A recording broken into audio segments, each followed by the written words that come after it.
Hello, and thank you for joining my workshop today. Today's workshop is titled Working with Freelancers to Publish Your Children's Book. My name is Ariel. I am a children's book author, an illustrator, and instructor, and I help parents and professionals use their creativity to publish children's books. So have you ever had an idea for a children's book? Or maybe you have a concept or a lesson you want to teach to child audiences, or perhaps you want to create a teaching resource that parents can use with their kids. If so, then this one is definitely for you. Today, we're going to be talking about creating children's books, some publishing basics, and most importantly, understanding the role that freelancers play in publishing, what types of freelancers you're looking for, and the best practices on working with freelancers. Before we begin, I want to give you a bit of background on me and my publishing experiences, what led me into children's publishing anyway.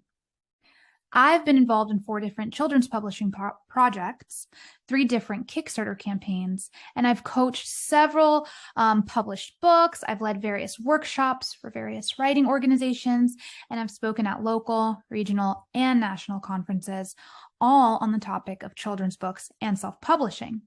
But I didn't start that way, not at all. And it's possible that you're not starting that way either. I always enjoyed writing, and in high school, I would write short stories. I'd enter them into competitions. I'd take creative writing courses through the local community college. I loved writing, but in college, I pursued more professional things and always thought of my creative writing simply as a hobby. I for sure did not care to share it with others. I went to college for international studies, Spanish, economics, nothing related to creative writing, or English, or history, or art, just completely unrelated to all things books. One of the biggest gifts that college gave me was a study abroad experience, which inspired my first picture book. So I was only 19 when I started writing that first book, and I wrote it and I rewrote it, but I put it aside for many years to focus on college, on graduating, on work, on my early professional life. And it wasn't until after the birth of my second son that I returned to the book idea. So many years had passed. Has that ever happened to you where you get an idea, it sticks with you, stays in your mind for months, maybe even years? Well, that's what happened to me, and I knew I had to do something about it or just let it go. And I knew that if I let it go, I would regret it. So that's when I started by joining writing communities. And this allowed me to work with other publishers, talk to published authors, talk to self-published authors, and really just understand the dynamics of traditional publishing. What were the rewards for traditionally published authors? What were the drawbacks? And did they feel as satisfied with the results as self-published authors? So after all this talking and investigating and just getting to know the industry at large, I knew that self-publishing was the route that I wanted to go with my first book. So that's what I did. I launched my first Kickstarter campaign to help fund the project. I got super scrappy and I taught myself how to illustrate to save costs. I did a ton of research for the book marketing, and I just got it done. So this is how the author career began for me. So since then, I've worked on 4 more picture book projects. I've taught with organizations like the Writer Center or the Society of Children's Books Writers and Illustrators, and I've spoken at conferences like the National Latinx Writers Gathering. And you see, after all the books that I've been a part of, one thing is very evident to me, that independent publishing is the way to go. It's the way to start for most authors. So if publishing a picture book is something that is on your heart or on your mind, I am here to help you do that. So this is a really good point, right? To just dive in and get started with your book. All of this is assuming that you have a manuscript ready. You've written it. You're ready to move forward with publishing. So today I'm not going to be talking about writing. I'm going to be talking about publishing. But if you're interested in learning more about writing, you can visit my website, my blog, arielmendez.com, where I share tips like my favorite books on how to improve your writing, how to find critique groups, and lots of other resources for writers and for writing. But today it's going to be focused on freelancers, which is definitely going to help you in the publishing process. And before we move forward in today's, I'll call it a mini workshop, you might wonder, what's the catch? What product or course am I selling? Is there a book I'm marketing? And honestly, there's just no catch. Transparently, I'm a mom of 3 kids. and I'm working on building my author platform to one day fulfill my dream of becoming a full-time writer. And I don't think that dream is too lofty or far-fetched. I really do want to make a living off of what I love. And I absolutely love talking about writing, talking about books, talking about children's literature. I love when I'm emailed or DM'd questions about publishing. I love seeing these projects come to life. So if you find today's workshop at all helpful, my only ask is that you share it with that friend or family member or coworker that you know also has a dream in their heart to make a book come to life, to publish a book one day. So let's continue. Now that you do have your manuscript ready for publishing, where do you begin? Where do you even start? So that's what we're going to be tackling, a lot of the logistical questions, the how. How are you going to get this done? How are you going to get published? So there are 3 avenues to do so: traditional publishing, self-publishing, and hybrid publishing. And all of this comes down to payment models. Let me explain. So here on the Venn diagram, we have the 2 circles. On the left side, you'll see traditional publishing. Traditional publishing is when the publisher is paying the author for the right to publish their book in a print work, aka a book, an actual print, work of print, not a video, not an audio, not something like a play or anything, but a book, right? So that's what a publisher does, pays the author. The flow of money is to the author. On the opposite side of the Venn diagram, we see self-publishing. Self-publishing is when the author is paying the publisher to publish the works, or they're doing it themselves. So they're going to have to come up with their own resources, financial, but also production resources such as an editor, illustrator, graphic designer, marketers, etc. So they're doing a lot of the stuff that a publisher would provide. The self-publisher has to do themselves. So in this situation, the flow of money is away from the author. Then we have the things in between. We have hybrid publishing, where the author pays the publisher to print their work. So once again, the flow of money is away from the author. But this publisher does have all the resources in-house that a traditional publisher would have. So a hybrid publisher might have the connection to that editor or an editor in-house. They might have a project manager in-house. They might have their own graphic designers, illustrators. So the hybrid publishers is kind of meet me in the middle approach to publishing. The author pays, just like with self-publishing, but the publisher provides resources that the author might not have on their own.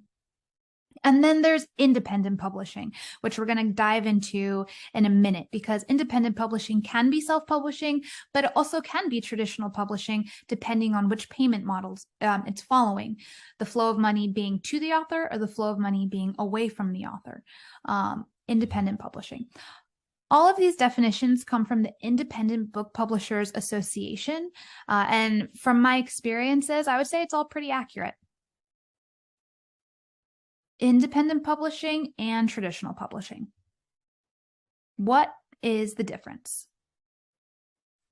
Now let's take a closer look at traditional publishing and what independent publishing means in respect to traditional publishing.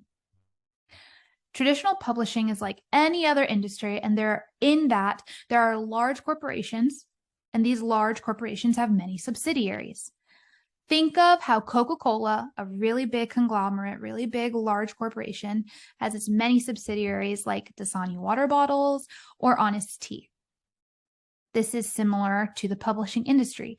You might know or recognize the big 5: Simon & Schuster, Penguin Random House, Hachette, Macmillan, HarperCollins. And all of these big 5 publishers have their many subsidiaries, or we call them imprints, in basically any genre you can imagine. Have you heard of any of these publishers? Do they sound familiar, even ranging back to your elementary school days? A recent study showed that getting published by one of the big 5 publishers is more competitive than the Ivy League college admissions process. So the level of competition is very difficult for various reasons that I'm not going to go into today. But what does this mean for writers? Maybe you've written a manuscript, you've had it revised, you've gone through it yourself, you've read it with others, and you started sending it out to literary agents or publishers, what we call in the industry querying. You've queried your manuscript. and you're getting no bites. You're frustrated and you're wondering why no one likes it. So what do? You give up on your book. I know because I've been guilty of it. And this is what so many writers do. It's what I've done myself. But you guys, I'm here to tell you not to stop, not to give up, just find another way. And this is where independent publishing comes in. Independent is a catch-all phrase for a book that is published independently of the big 5 publishers. So yes, self-publishing is independent publishing, but you could also go with a smaller press, a regional press, a niche marketplace. Even though these all follow the traditional publishing model where money flows to the author, the publisher pays the author for the right to publish, it's still independent publishing because it's independent of the big 5. You could also go the hybrid publisher route. That is also considered independent publishing because it's independent of the big 5. Lastly, for this reason, self-publishing is a form of independent publishing because it's independent of the big 5. You could self-publish and do everything yourself like I did. And while it's a lot of work, it's a lot of roles, it's very fulfilling, and it's great for the entrepreneurial-minded author, or the entrepreneur, so to speak. So in sum, if you're not going with the big 5, which a lot of authors aren't, then independent publishing is the way to go. So technically, if you don't like the title, I'm a self-published author, then you can call yourself an indie author. Why do you need freelancers? Because no matter what direction you go in, a freelancer is your biggest asset as a writer. So whether you are self-publishing, hybrid publishing, or working with a traditional publisher, a traditional indie publisher, or even sometimes the big 5, a freelancer is a big benefit. What kind of freelancers are there? You name it, from editing your manuscript to setting up your website to doing your book cover design. There's a freelancer for anything you might need. It's not just self-published authors or hybrid authors that need it, but even traditionally published writers. So let me share a quick story. Early on, when I started writing and publishing, so around 2018, I met an author who was releasing her first book with HarperCollins. HarperCollins, you guys, one of the big 5. She wrote a manuscript, had it revised by her critique group. She pitched it at a conference, and a literary agent heard it, liked it, but made some suggestions to change it. So he didn't sign her or her manuscript. So what did she do? She hired a freelance editor. The editor recommended changes. She resubmitted that revised novel to the agent, and that's when the agent signed. The agent pitched it to HarperCollins, and the rest is history. Without a freelance editor, she may have missed her chance with that literary agent. And even though she did not intend to self-publish, the freelancer was 100% beneficial to her. So no matter what publishing route you are considering, approach it with an open mind and see that a freelancer, whether it's an editor or a designer, anything, that they're here to help you, not take your money, not harm you. It'll only benefit you in your publishing process. My biggest regret is not working with freelancers sooner. Before we continue, I'll tell you my own experience with freelancers. With my first picture book, I wanted to save as many costs as I could, just simply by going through the publishing experience and understanding it better for myself. I had this feeling of I wanted to get it over with. I had the dream and the idea for so long, I didn't want to sit on it any longer. That's part of why I taught myself how to illustrate in the first place. Save costs and save time, pardon me. In regards to editing, I wanted to save costs here too. So I did share my book with the critique group. I did share it with other readers. I revised it myself several times, and I took it to market. But what I should have done was get a freelance proofreader, because I cringe to say that I found an error in it after publication. And once that happens, you can't take it back. So I highly, highly recommend freelancers. You need to have some kind of distance from your manuscript and from all the work you put in. It worked for the previous story, my friend in the previous story, and I wish I had done it for my own manuscript. It would have been better quality had I worked with one. So what kind of freelancers do you need? I want to pause the button for a minute and compare this experience to a shopper shopping at a grocery store. And maybe you're going to buy toothpaste. How are you going to pick that toothpaste you want? You're going to look at the packaging of the toothpaste boxes and you're going to see, today I'm interested in getting tooth whitening, or today I'm interested in getting tooth sensitivity toothpaste. You take it home and you find that even though this toothpaste was teeth whitening toothpaste, and that's what I wanted for this week, it's making my teeth extra sensitive to cold. Therefore, I'm not going to recommend it to anyone. How does this example compare to picture books or books in general? Number one, a reader or a purchaser goes to the store and judges a book by its cover. Maybe they're in the mood today for self-help or for business or for mystery. They look at your book cover. Does it check all the boxes that they're interested in? Yes, it does. They take the book home and they read it. And as they're reading it, does that book fulfill the promise that the book cover was making? Maybe it's whitening my teeth, for instance, but if it's leaving my teeth sensitive to cold temperatures, for instance, every time I'm drinking an iced tea or eating ice cream, my teeth are chilling and getting all rigid, then I'm never going to use that and I'm not going to recommend it to my friends.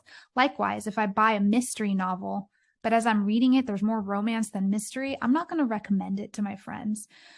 Or if it's a picture book and I'm buying it because I think it's about sharing, instead it's about bigger concepts, I'm not going to recommend it to my friends because I might think it's not age appropriate.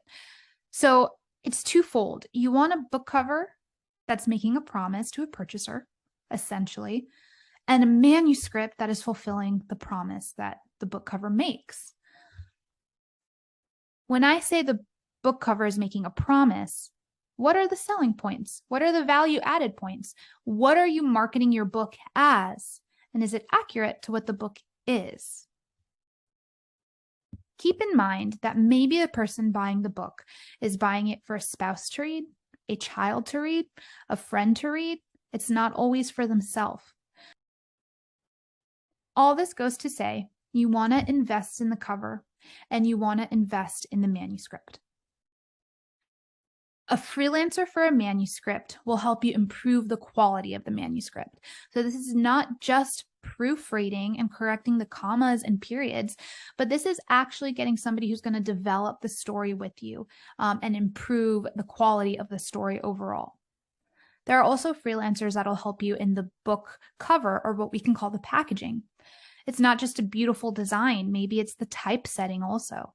Maybe it's somebody that's going to help you write the copyright of the book jacket. Like, what is the blurb going to say? Are you going to include any links or requests for reviews? A lot that goes into it. An example of a freelancer that can help with your manuscript would be a proofreader, editor, maybe a typesetter. Examples of freelancers that help with your book cover are graphic designers, illustrators, book packagers, book formatters. Now here is where I dive into frequently asked questions. Where do I find freelancers? The first two places I encourage people to look for freelancers are Upwork.com and Fiverr. Upwork, UPWORK.com, and Fiverr, FIVERR.com. It's kind of like Yelp in that when you go looking for a freelancer, or on Yelp, if you go looking for a restaurant, for instance, you can see how many reviews this freelancer has gotten, how many stars they've gotten, and you can see the different kinds of services they provide. And this is great because you're able to go with somebody who's been in business for months, years, who's had a long-running client list, and you can see how satisfied those clients are. So you kind of have a better sense of reliability before you're putting money down on a freelancer that you really don't know and have never had any working experience with before. So I do recommend people look at those two websites first. Next, look at organizations and associations. For instance, the Society of Children's Books Writers and Illustrators is a good place to look for illustrators. There's also the Editorial Freelance Association. There's also the Authors Guild. A downside is that when looking at these professional organizations, you're going to have to pay professional prices, which of course tends to be higher than a freelancer on Fiverr or Upworks.com, but you get what you paid for.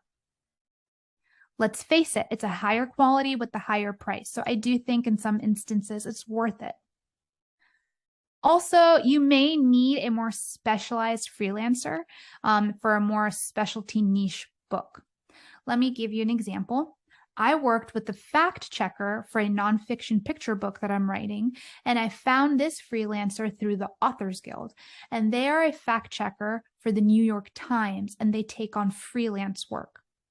I also found a freelance publishing lawyer through the Authors Guild who can help me with publishing rights and licensing laws. So that's an example of when I wouldn't want somebody from Fiverr or Upworks. I would want somebody specialized and experienced in their specialty. So looking at organizations and associations. Lastly, social media. This is how I found an editor that I recently worked with, and I absolutely loved my experience with them. They're called the Good Story Company, but I found them through social media. So social media is a really great tool to connect with others in your industry. So you can find them via hashtags or see what other authors are, who other authors are working with.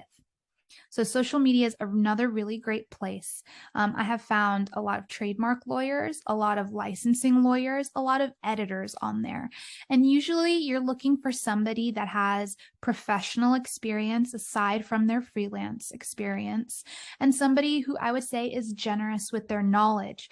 That way you kind of know they're not in it just for the money, they're in it to actually help and benefit the people they work with. What kind of contracts do I need? This is a question that I frequently get asked. I'm an illustrator, so when I work with other clients, I always put a contract in place. So whether that's an illustrator agreement, work for hire agreement, some kind of service agreement or contract, whatever you want to call it. A contract is very important to delineate money, the payments, what you're going to collect, how you're going to collect it. Is there going to be a deposit, or is there going to be, separate payments, a paper progress structure? Is it going to be via check, PayPal? I don't know. Clarifying the issue of payments, timelines, how long is the process? And if there's going to be delays in the process, how are you going to communicate them to each other? And then deliverables at the end of the project, what exactly is going to be delivered. So in terms of the kinds of contracts, it kind of does depend on what you're doing, who you're working with, but you want those set in place. Contracts are something you can download from websites like rocketlawyer.com, LegalZoom. So there are templates in place.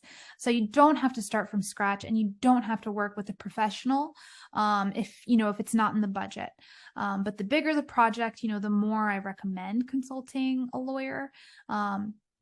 I definitely did not for my first book. How do I anticipate freelancer costs?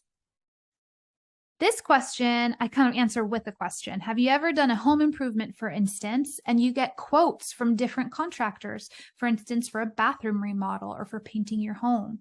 And that's how you anticipate costs. Go and get quotes. And that's really easy to do on Fiverr and Upwork.com. But if you're going to go with an organization or an association to find your freelancer, it's easy to just shoot them an email and say, I am in the middle of a publishing project, or I'm starting a publishing project.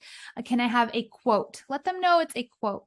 That way, they don't put a lot of skin in the game, and you also don't feel like it's a commitment up front. And just let them know I'm looking for a quote. How much would it cost for instance, a 32-page picture book illustration? Or how much would it cost for a 50,000 word novel edit? So just honestly, just reach out and ask for quotes. And what are some best practices? Definitely understand what you need before making a hire. So this helps you set them up for success and yourself for success in terms of expectation setting. What does that mean? If you just send a graphic designer your novel, for instance, without telling them what you have in mind or sending them comp titles or an inspiration board or anything to give them some sense of direction, you have a sense of expectation, whether you've shared it with them or not. And you want to make sure that number one, they're set up for success in the direction they're going. And then number two, your expectations are met in the end. So I say first, before you make a hire, understand what you need and set expectations up front. So within the industry, we might say it's like a discovery call, or just kind of a meeting where you talk about the project and what you have in mind for it so that you understand, they understand, and you both are on the same page. Ha, pun intended, because this is books. You're on the same page. Look for previous customer reviews or ask for references. So looking at Fiverr and Upworks, it's easy to see previous customer reviews.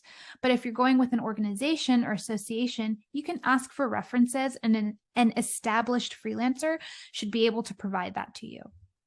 And then don't make payments until you have a contract or agreement in place and signed by both parties. I'm going to give one example here of a bad best practice. I had reached out to one fact checker, and they responded pretty quickly, which is a good sign. It means they're responsive. And they told me their pricing and their turnover. But then they said, this is how much it is. Send me the check up front. And they didn't mention how to send them the manuscript, and their timeline. It was sketchy. The way they were requesting it was sketchy. They said it'll take about 2 to 3 weeks to turn it over. Send me the check. Which, after working with so many freelancers, first off, it's not common to see anyone collect checks anymore, and it's kind of abrupt. They weren't offering references. They didn't have a website. They didn't even offer to set up a call to discuss the project, and they were very quick to charge me. So it felt like I was kind of being fished at, like, send me the money and then I'll send you. I don't recommend that. I ended up not working with that freelancer. I do think there should be either some kind of payment model or payment structure in place, whether that's 50% now or 50% at the end, or an agreement in place. And this person didn't have any of that, just an email. So I don't recommend that. Do some digging before you turn over your money. So the sooner you embrace freelancing, the better. Working with freelancers, whether you're going to traditionally publish or not, it only helps and builds you. It gives you some distance from your manuscript after working on it for so long and so many years and so many months, and a different set of eyes to really filter out and create the best quality manuscript, story, book, product that you can. So I do have a sample freelance agreement up on my website, arielmendez.com, where you can download it and see what, for instance, an illustrator agreement looks like. I'm an illustrator, so that's what my agreement. But you can look at it so it gives you an idea as what you might have with a graphic designer, what you might have with an editor, how you need to include the payments, the communications, the timelines, all of it. And if you want more helpful tips and videos on publishing, self-publishing, and all things picture books, visit my Instagram at Ariel M. Writes. Thank you so much for watching my mini workshop today. And until next time, you guys, bye.